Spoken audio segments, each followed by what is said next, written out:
Okay, the first thing we're going to do today is talk about equality. It doesn't exist. Everybody, it doesn't exist.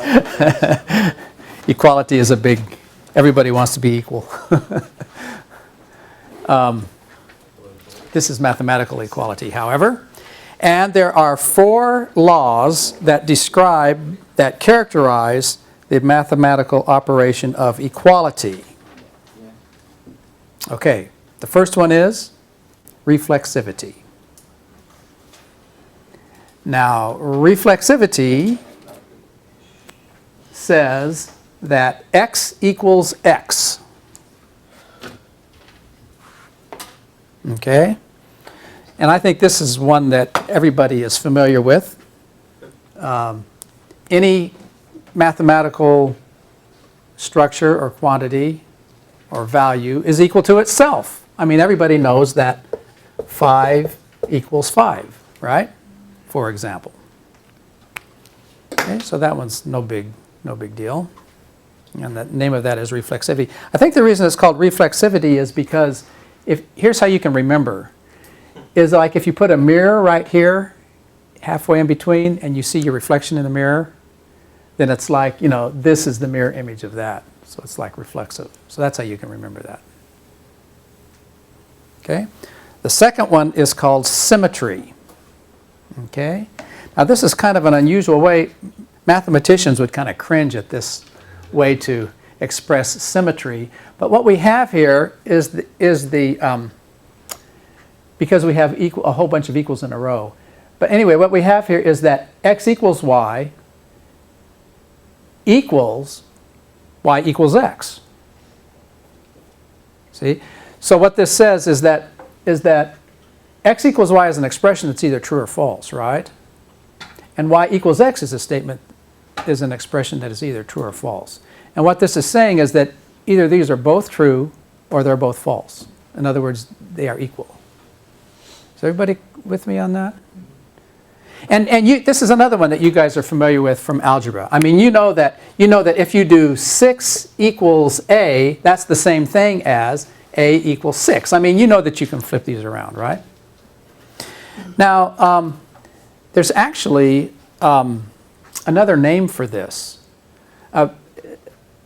Because if you do this, the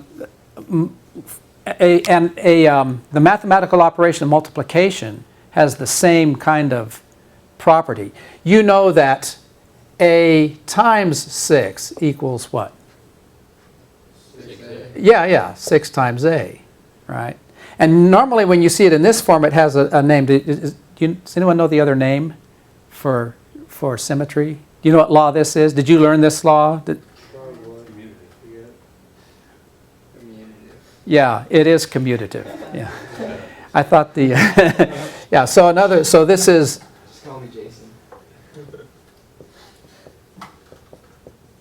This is the commutative law, and normally this is the name that most mathematicians give this law. And by the way that you can remember what commutative is, it's like, you know, when you commute to work. Or you commute somewhere, you move, you know. So what happens is this 6 commuted over here and this a commuted over there, so it commutes. Yeah, you know, it travels, they travel, anyway. Yeah, but this book calls this, it's the same thing. This book calls it symmetry. Okay, so these are 2 different words for the same thing, all right? So everybody good on this? Okay, now, oh, and by the way, what's that little 4 up there? Just kidding. Yeah, it's for that's just a footnote that I should have whited out, but anyway. Okay, and now the next one is in the form of a, what is that thing with the long vertical, horizontal line? Well, no. What's the thing that has the shape of it is a horizontal line? It's a what? Starts with an I? Right, that's an inference rule. So this is in the form of an inference rule. Now, do you remember what the meaning of an inference rule is? You know, if you assume the top part is true. If you assume that the top part is true in what? In all states, it follows. Alaska. In all states, including Alaska. Yeah. This is pretty corny humor. You guys had better do better than that. if you're gonna use humor in this class, it's got to be quality humor. Come on. And then at the bottom is just kidding. And at the bottom is therefore. Now, so what does this law is called transitivity? All right. And the way we would read this is there's a comma here that needs a little bit of an explanation. It means and, all right? And so what this says is that if you assume that in all states x equals y and y equals z, it therefore follows that x equals z. And this is also another one that I think you learned in algebra, only you probably didn't do it in the form of an inference rule. Okay? So everybody's figuring, right? If a equals b and b equals c, then a equals c. Okay, so that's transitive, right? We're going to run across lots of examples of transitivity in the systems, mathematical systems that we study. All right, and then the last one is one that you are also familiar with, but you probably haven't seen it in this form before.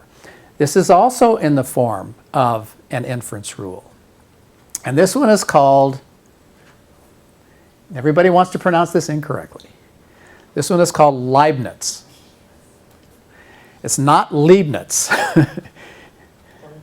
Yeah, sprechen Sie Deutsch? Das ist Deutsch, ja? Leibniz. EI is always I in German, yeah? And IE is always E. No exceptions. It's not I after E, except as E, except in no exceptions. That's what's great about the German language. No exceptions. You see it, you know how it's pronounced, you don't have to ask. Okay, so Leibniz. The name of this is Leibniz, after the mathematician Leibniz, obviously. And what this says, now I don't know if you believe this or not. I might have to convince you of this. Yeah. Yeah, you are doubters. You showed me that last time. So what this says is that if x equals y in all states, then what follows? If x equals y in all states, then what does capital E stand for? Expression. An expression. So it has, what's the definition of expression? 1, 2, 3, 4. Yeah. Okay? You know. So it has a whole bunch of variables and operations in parentheses, blah, blah, blah, right? Yeah. One of which might be the variable. And what does this lowercase represent? A what? Variable. A variable. And this variable might be inside that expression, right? And furthermore, this expression can be any expression under the sun. Not true, true, whatever. I mean, it doesn't matter what expression it is. And it might have a variable in it. And what this says is that if you take that variable and you, everywhere, this is textual substitution, right? Everywhere there's a z in that, you substitute x. And then you take that same expression and everywhere there's a z in it, you substitute a y. That these two expressions are equal. Oh, yeah. Yeah. That definitely makes sense. I'm not Okay, oh, I don't have any doubters today. Oh, that's great. Because the expressions were already equal before that, right? Yeah, well, yes, because these are equal, right, right. If you assume that those are equal in all states. All right. Why is that so special that you got a rule named after them for it? Well, one of the things that we do in formal methods is that we make explicit what was maybe implicit when we learned it in algebra. And not only that, but this is going to be our key. This is going to be the key operation that we use when we do proofs. This Leibniz is, in fact, let me elaborate a little bit more on Leibniz. Okay. So let me write down what it means. Oh, yeah. So Leibniz. If x equals y in all states,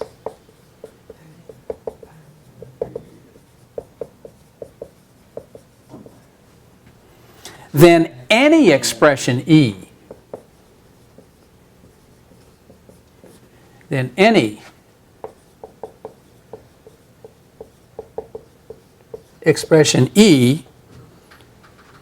with x substituted for z. Maybe I said that wrong. Yeah, With z substituted for no, x. right. Yeah, maybe I should change my notes. With z. No, I said it right. No, I said, no, yeah, I had it right. With X. with x substituted for z is equal to the same expression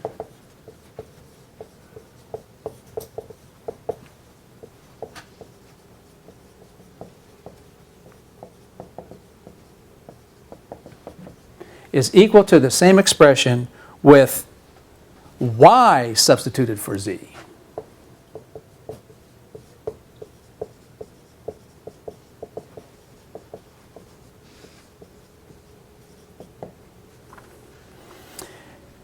And let me give you an example.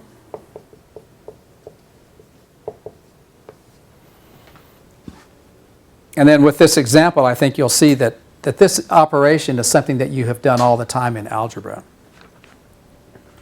So the example is going to be this. Suppose that we know in all states that a equals 6.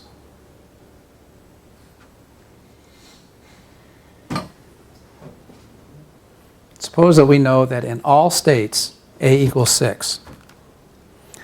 Now, just some random expression out of, say 4 times z plus 7. I mean, just some random, could be plus, minus, times, whatever. Okay? So suppose we just have this expression, 4 times z plus 7.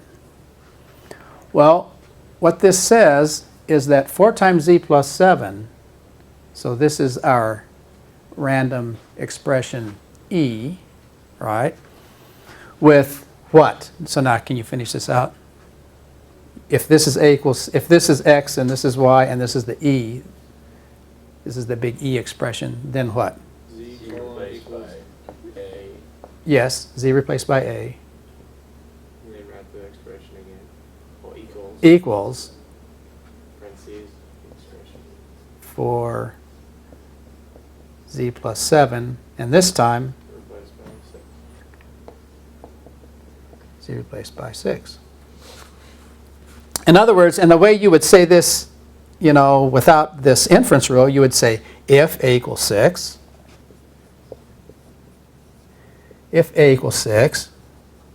then what? Then what? What's this? 4 times a plus 7. Yes. Or 4a plus 7. Yes. Then 4 times a plus 7 must what? 4 times 6 plus 7. Must equal 4 times 6 plus 7. What's Right? so special about that? It's just common sense. Well, yeah. I'm glad you guys are with me on this. This is common sense. Everything about this class is common sense. As a matter of fact, common sense is logic, and this is all logic, and all logic is common sense. But you'll see. You'll see the significance of this once we start using it. I repeat the comment that we've made earlier, is that a lot of the stuff at the beginning seems very trivial and simple, but just wait. The real story starts in Building. chapter 3. Yeah. Baby steps. You gotta remember this. 'Cause if you're smarter than a 5th grader. So look, so look what we're doing here. We are, quote, this is what you call this, substituting equals for equals. Are you with me? Because if here we have this expression, 4a plus 7. Well, if we know that a equals 6, then what we can do is this whole thing is equal to 4 times 6 plus 7, right? Because if we know a equals 6, then this expression has to equal this one. Now, as it turns out, this is the key to formal proofs. This is the key step to formal proofs. Okay? And so let's put down that paraphrase. Leibniz. Quote, you can substitute equals for equals. You can substitute I like quotes. I know I sound like I come up with screen ideas. you can substitute equals, Sleep furious. you can substitute equals for equals, okay? That's what Leibniz tells us. Did he say that? I don't know if Leibniz actually said it, but that's typically the way you remember it in algebra, right? I mean, have you heard that phrase before? You can substitute equals for equals? Oh, no? Oh, I never that's, said that, it. Just kind but that's just kind of what you did? of do it. Okay, without looking at your notes or your books, what's the first property of equality? X equals X. Yeah, actually, here, let me give you a, yeah. So what were the, you remember the letters? R-S-T-L. Ristol. Wrist, I don't know how to, Ristol, whatever. Okay, so what's the first, without looking, what's the first one? No, but what's the R? Come on, what's the No, R? it's reflexive. Reflexive, which means, and what's the reflexive? Like equals, you just flip. X equals X. Well, just tell me what the equation is. X equals X. X equals X, good. Okay, what's the second one? Symmetry. Symmetry, and what is that? Y equals X is the same as X equals Y. Yes, X equals Y equals Y equals X. And what's the third one? Transitivity. Transitivity. And that, now you got the hard one. Equals Y. And Y you. Yes, X equals Y. Z, then X equals Z. Might not be the same variables. Yeah, it's Okay. better. Okay, say it again. Just leave the A equals B. Say if what? Don't worry. If Once more. X equals Y and Y equals Z, then X equals Z. Good, okay. And the last one? Okay, now we're going to skip because you didn't think you were going to have it. And you were looking ahead to see what the last one was. Well, I'm still writing it down. If X equals Y is true in all states, Yes. then in an expression E, Yes? where Z is Z is replaced by X is equal to an expression E where Z is replaced. Boy, you guys are good. It's also on the wall. Oh, you're right. Well, the example was. And the written out definition. I didn't say it that. Yeah. I tried that. Well, okay. Yeah. He's a genius. Don't You're a genius anyway. All right, so those are the properties of equality. All right, good deal. Actually, can do a lot of quarters of that. Really? Now, the next thing we want to do, and here again, this is all just kind of notation stuff, is function evaluation.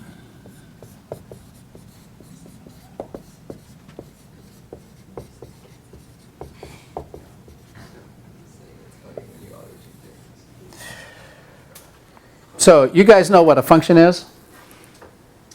Yeah. It's like a What is it? kind of. It's like a what? It's It's like a function of a variable, right? Yeah, there are variables involved in functions, but it's a, it's a Relationship. relationship Yeah. between one number that depends uniquely on a different value. right. So like if you give, Changes. whatever number you give for the variable, then it's a way to compute what the number that comes out of the function, right? Okay, so a function basically in computing, we think of a function as being a rule for computing a value, okay? So a function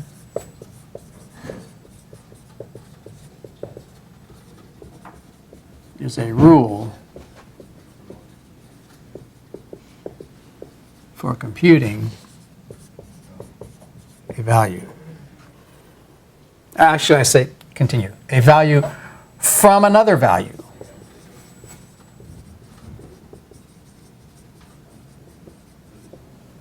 Okay? So let me give you an example.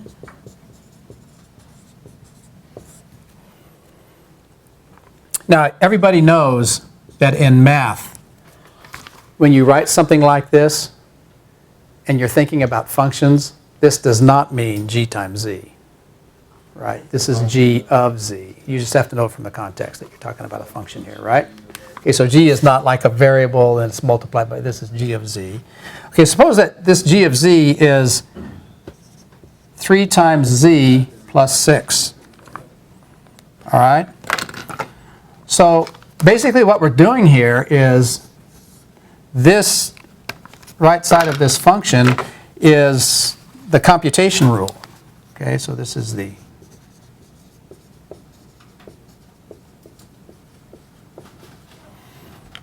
all right, and this is in computing terminology, this is called the parameter or argument.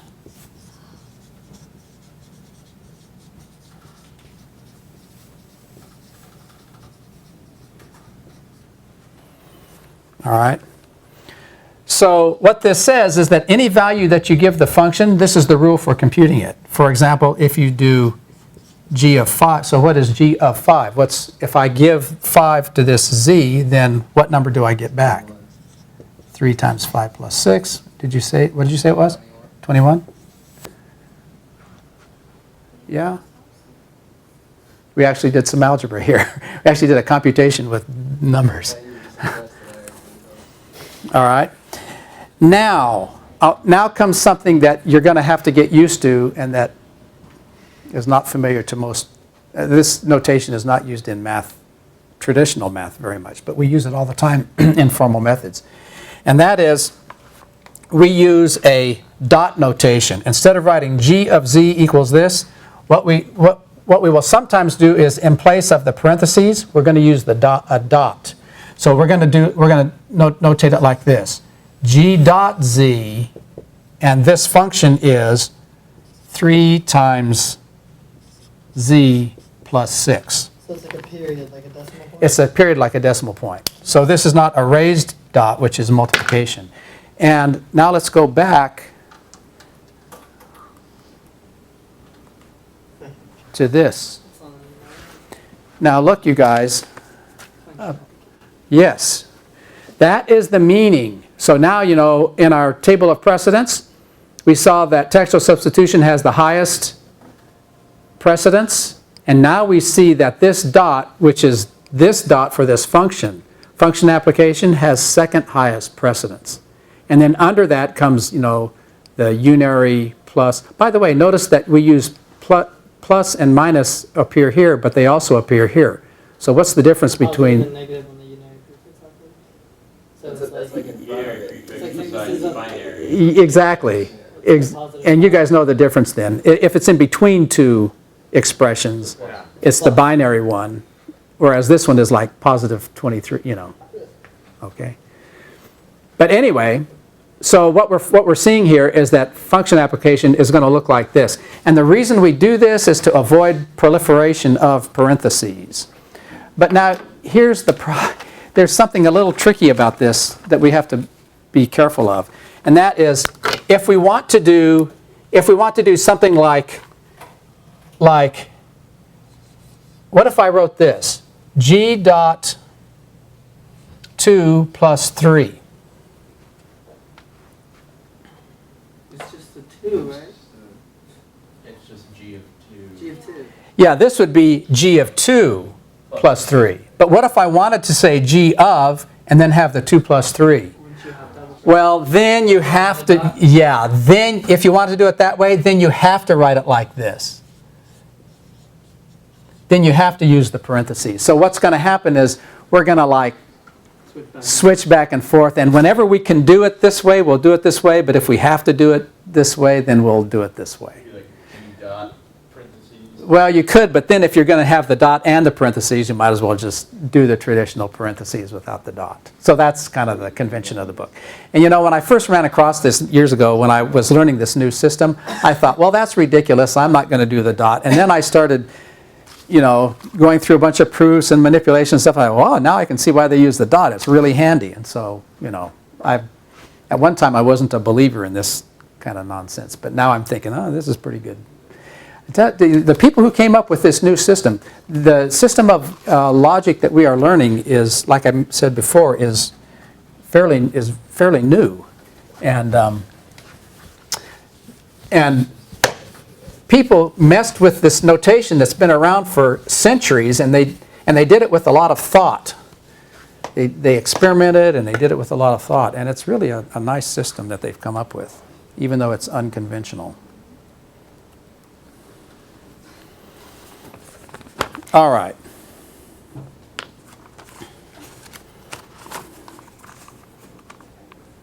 This is so trivial, I might not. Well, I'll go ahead and do it. Do it. We got trivia. You have to do it. What if we're ever on that show? I mean, you can just insert a show.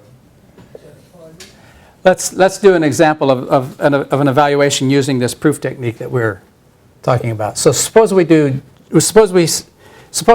are working with this G, right? And suppose we want to do G of B times 7. So this would equal by function evaluation. Okay, Mason, I skipped you last time. What would this be? G, if that's G, then what is G of B times? Wait. If that's G, If that's G, then what is G of B times 7? oh, down there. Yeah, what would be the next step? See, this G of B times 7 equals, by the definition of the function, Yeah. what? If that, G times the- Oh, wait. no? Are you using that? Like 3 times? Okay, well, this is, all right, this is good. Look, if G of Z is 3 times Z plus 6, we're using this G. If G of Z is 3 times Z plus 6, then what is G of B times 7? Using the same equation? Using this definition of G. Oh, using that then it would just be like 3 times B plus 7. Yeah, good. So say it again. Or no, it'd be 3 times B plus 7. 3 times, actually this is times. Oh, yeah, B times 7 3 times B times 7 plus 6. plus 6, right? And now, Josh, can you RUP?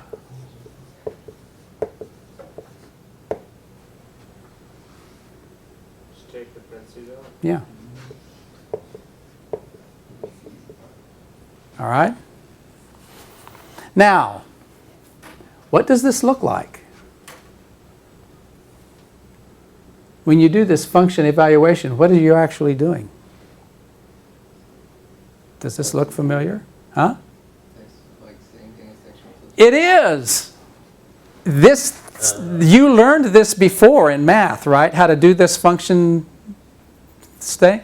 It's textual substitution. That's why you're actually familiar with textual substitution already, even though right? So this is actually the same thing as textual substitution. Does it get to a point where they're like actually different? Since they're 2 different. No, it's two different ways of writing the same thing. I mean, because function evaluation is based on textual substitution, right? When you give the parameter something, you see what I mean? Okay, so function evaluation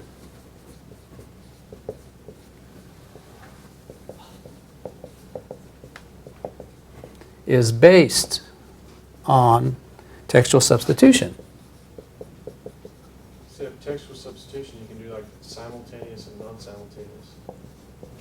Yes. Can you do that with functions? Yes, you can. And the way you do it, you can do, so the question is, can you do, we learn how to do simultaneous textual substitution, and you can do it with function. And can you tell me when that would happen? When you would have to do it simultaneously? When there's 2 functions. Not 2 functions, but 2 what? Oh, 2 Not 2 functions, but 2 what? 2 parameters. 2 parameters, right? So if you have a function of 2 variables, that's what you're doing.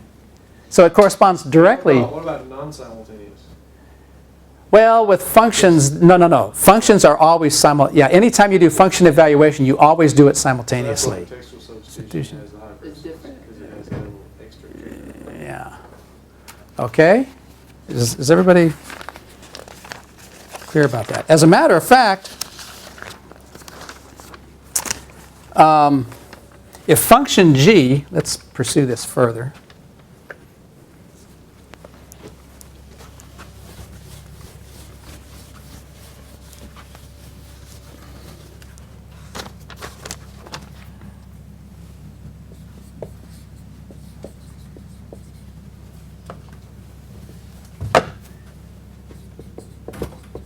if function g is defined as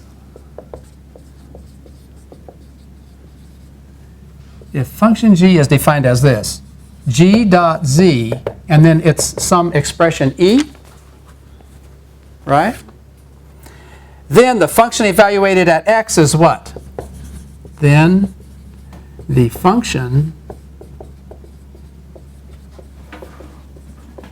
evaluated at x is, so what is this? G dot x equals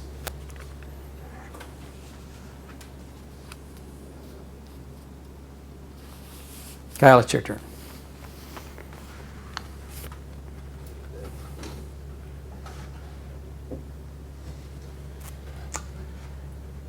So G is defined as G dot Z.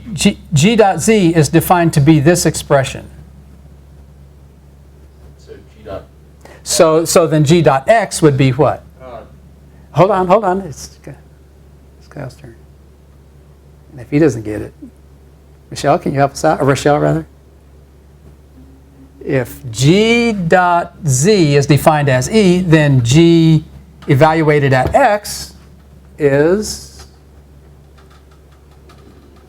Mason? Is it E? Oh, not quite. Well, e with, now we got it. Okay, is what? Is e with what? Where Oh, where you, Where what? with the text. Z is replaced. Well, okay, e with what replaced? X replaced by Z. Z replaced by X. Which is it? Oh, yeah. We said the same thing, just. No, but there's a right way to say it. Z replaced by X. With z replaced by x. Now, are you guys, are we getting this? Does everybody understand this? Yes. All right. G dot x is actually, if g of z is defined to be this expression, then g evaluated at x is that expression where everywhere there's a z, you replace it with a textual substitution x. This is what function, this is the relation, this is how function evaluation and textual substitution are the same. This equals this. Right? Now see, I'm not going to ask you, it's really important, what we're doing now is we're going from specific examples of what we normally do learned in algebra, but now we're going up to one level and we're doing it in general. So now we're talking about more general concepts here. Do you see what I mean? We're going from what we knew before, but now we're going to go up one level of cognition. Less numbers and more concept. Right? This is the concept, but I think everybody gets this. Does everybody understand the meaning of this? Right? Looks kind of foreign. Like, turn it. It's like function, or it's what's it called? Functional or a function evaluation. You just like turn it. You turn it. A textual substitution. Yeah. This is what. Yeah, they're related. Yeah, they are. As a matter of fact, they are so related. Ben, can you tell us? How can we rewrite Leibniz using this idea? How can we rewrite Leibniz? Yeah. Using Using the functional idea instead of the textual substitution idea. So here's Leibniz. Can you tell us how can we write this using functions? The notation of a function instead of the notation of textual substitution. So what would that be? So here's. So what's another way to write the Leibniz rule? Okay, so x equals y, right? Yes. So x equals y. We would say that if g. Yeah, g is some. We assume g is some function. G of x. Yeah, g dot x. Yeah, equals e. No. G of x. But I whispered to you. I didn't want to listen. So. Okay. It would be g. Equals g of y. Yeah, that's right. Yeah, equals g dot y. Okay.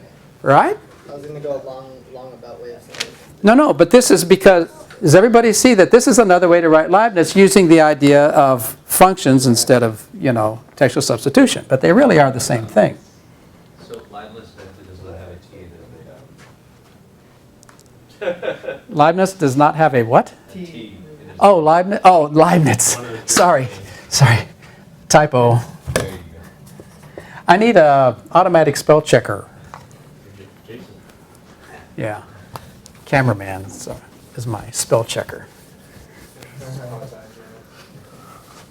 In addition to shooting all of this stuff. Okay, and for example,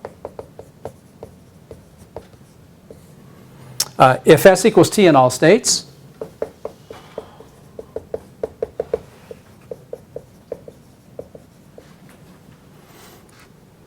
and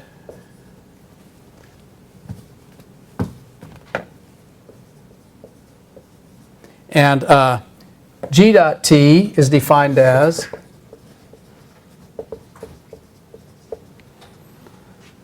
square root of z squared plus 5, then what? Josh, then what? Using this idea.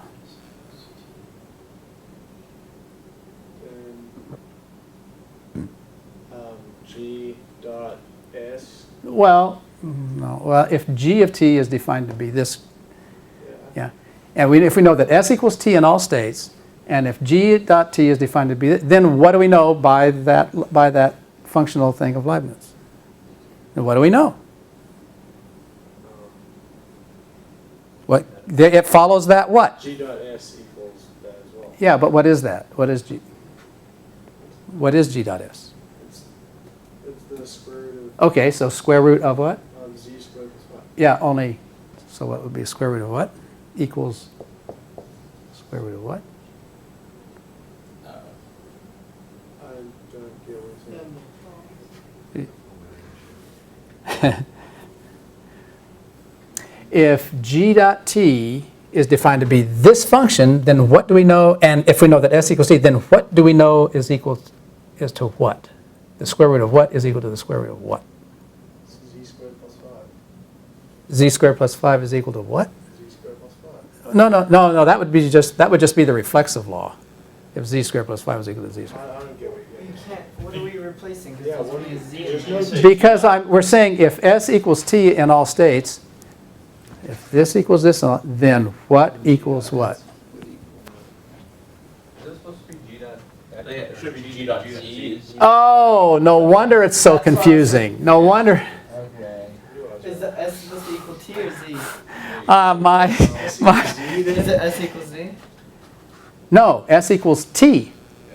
Yeah, there you go. You're good. All right. Oh. My mistake. I'm sorry for the confusion. Yeah, your dependent was Yeah. Now can you tell me? So what equals what? Square root of T squared plus 5. Yeah, let's do this one Or S first. squared plus 5 equals square root of T squared. Square root of S squared plus 5 is the square root of T squared plus 5. All right? That was way more difficult than that. Yeah, it was. And that was my fault for making the typo. All right?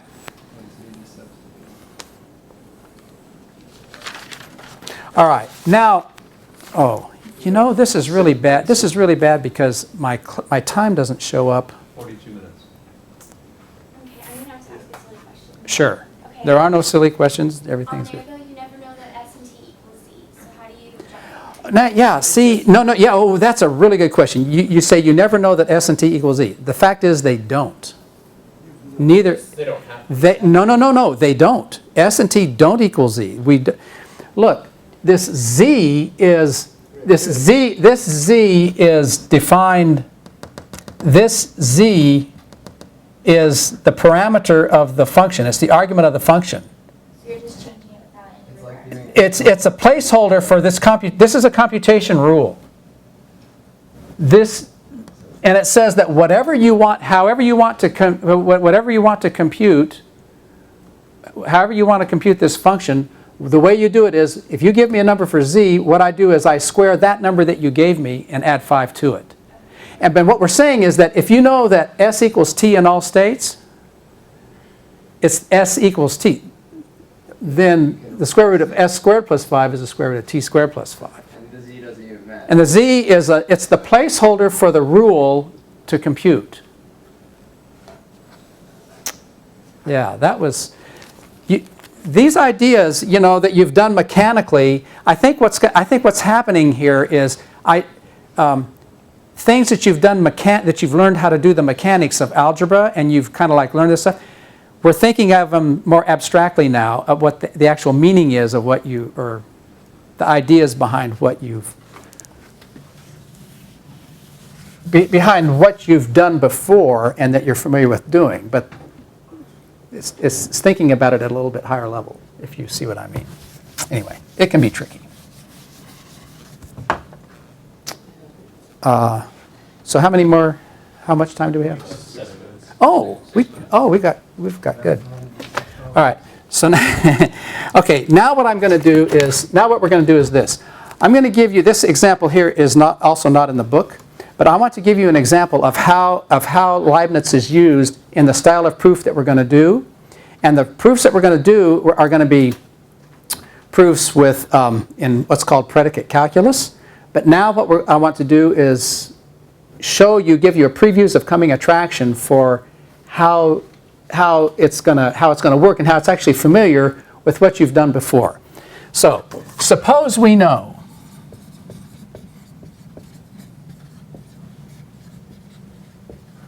Suppose we know the following. And I think I don't have to convince you of these things. The first thing is, suppose we know, 1, that A times B equals B times A. Do you know that?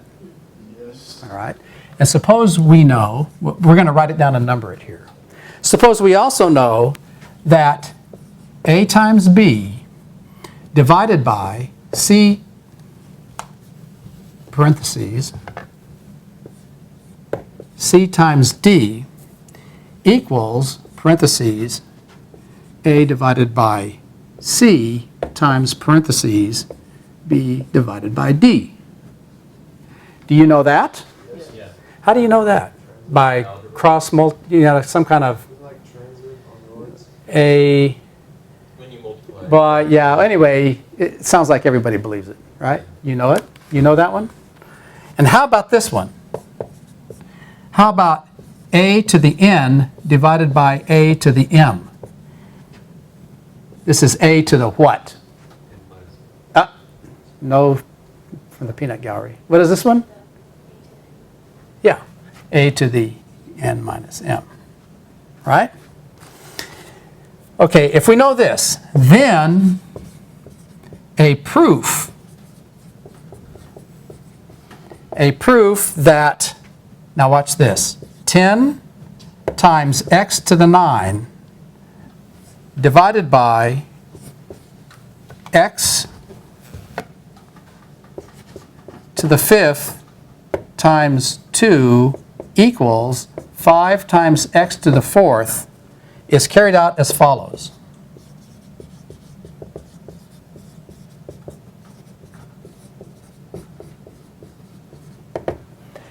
All right? So now what we're going to do is we're going to go through, and that happened last time. I don't turn off the lights. So what happened? Okay, so we're going to use this style where you start with what you're working with, and then you use this outdent with the equals and the indent with the. All right. Okay, so I'm going to start, and I'll give the first hint, and then we'll go around, and you can tell me what the step is. Okay, so we're going to start with 10 times x to the 9 divided by x to the 5th times 2. And we'll outdent the equals and we'll indent the bracket. Oh, good one. You guys are good. But we're going to use 1, now watch this, with A comma B replaced by 10 comma x to the 8. I wasn't going to use that, but Just going to flip the 10 of the x to the a and then use 2. I was gonna flip the x to the 5th and the 2. You can do that too, it's the same effect.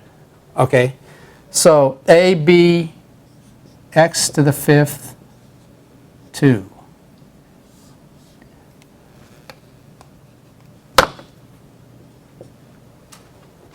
Okay, so Joshua, since you gave the hint, so if we use 1 with AB replaced by x to the fifth 2, what does that say? That says x to the fifth times Times 2 equals 2 times x to the fifth, right? Now, does everybody see Yeah. that's it's the textual substitution of this, but now we have equals, right? So now we can substitute equals for equals. So what equals what? X to the fifth times 2 is 2 times x to the fifth. So we bring this part down, so we bring down the 10 times x to the 9, and now we use Leibniz. So we're going to substitute equals for equals. And so that would be 2 times x to the fifth. So see, we use textual substitution here, but we use Leibniz substituting equals for equals and going from here to here. When you write Leibniz, where's that? Yeah, oh, that's assumed. Every time we go from one step to another step with equals, we are using Leibniz. Yeah. But then we have to say we're using Leibniz, but now what we quote in the hint is what is the one that we're substituting. All right? So now, Kyle? The next step will be, do you want to give us the next hint, or shall I give it? How about 3? Oh, I was going to use 2. Let's use 2. All right. I mean, there's several ways to do it. There's more than one way to skin a cat, as my father-in-law used to say. Now, check this out. With ABCD replaced by 10x to the 9, 2x to the fifth.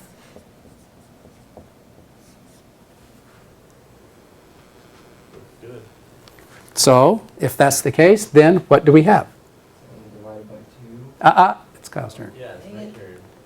Then divided by 2 and times x to the 9 divided by x to the 5th. Times x to the 9 divided by x to the fifth.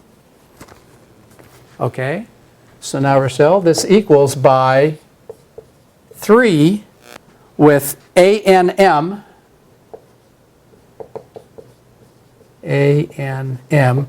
replaced by what do you think would be a good idea? Maybe I'm sort of lost right now. I'm sorry? Sort of lost right now. It's sort of like- Oh, okay. Okay, how about we do this? With ANM, how about we do this? With ANM replaced by x, 9, 5. Okay, now, bear with me.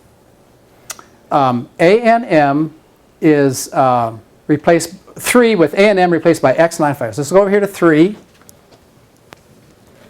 And ANM replaced by x, what was it? X, 9, 5. So this would be x to the x to the 9 divided by x to the fifth equals x to the 9 minus 5. Okay, is that part good?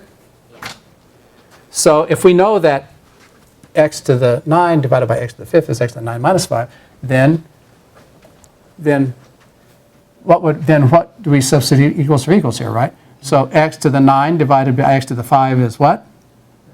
X to the 9 minus 5. Yeah, so we bring this down, 10 divided by 2 times x to the 9 minus 5. Is that good?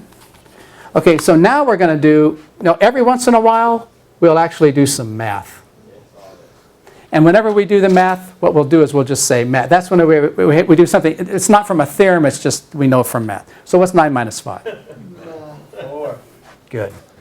How about 10? And actually, 10 divided by 2 is math also. So what do we have? Math. So we have 5 times x to the 4, and we can do a RUP. And then this would be 5x to the 4.